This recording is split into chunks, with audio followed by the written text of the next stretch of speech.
Hi everyone, welcome to Ground Zero, where we showcase the very best of citizen journalism on Stomp. My name is Kenneth and this is Olivia. Hi all. So Kenneth, you've no doubt heard the saying there's no such things as a free lunch. Unfortunately, that little bit of hand-me-down wisdom didn't stop some people from trying their luck recently. I know exactly what you mean. There have been quite a number of stories on Stomp recently that show just how far some people will go for their freebies. Now, the Salvation Army recently ran a donation drive at Paragon Shopping Centre's Starbucks coffee outlet.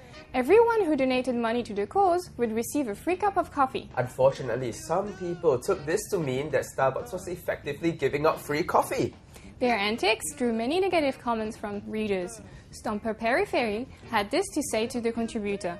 I'm proud of you for posting this story. It's time Singaporeans spend some time ruminating about this issue. Stop being so calculative, we Singaporeans. Stomper Desert Eagle took it one step further. He wrote, "It looks like some people's sense of integrity is only worth a few cents. By the way, I donated to the Salvation Army," he says, without even taking a drink. Good for him. At least he took it in the right spirit. Stomper My Oh My did have a suggestion for future donation drives. She wrote, Starbucks should just request a donation of $1 or $2 for every free drink. That way, people will take a drink and still donate. When things are left to the people, freeloaders will rear their ugly heads and the charity will suffer. Well, that actually makes a lot of sense to me. I believe most Singaporeans aren't necessarily trying to be cheapskates. They just take things for granted when there's a possible loophole.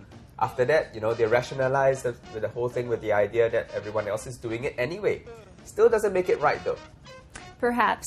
But it's a lot harder to justify the actions of people who do not only take things for free, but gloat online about it afterwards. Oh, now that takes things to a whole new level. In the first incident, a woman snuck food out from a buffet for her kids at home, then posted pictures on Facebook.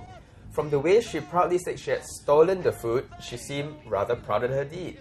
Well, she definitely took more than her fair share, but at least she paid for it. The pair of girls in the next story, however, simply walked out without paying for their meal at a Japanese restaurant in Bugis Junction. The clincher? They had the gall to tweet about it to their friends afterwards.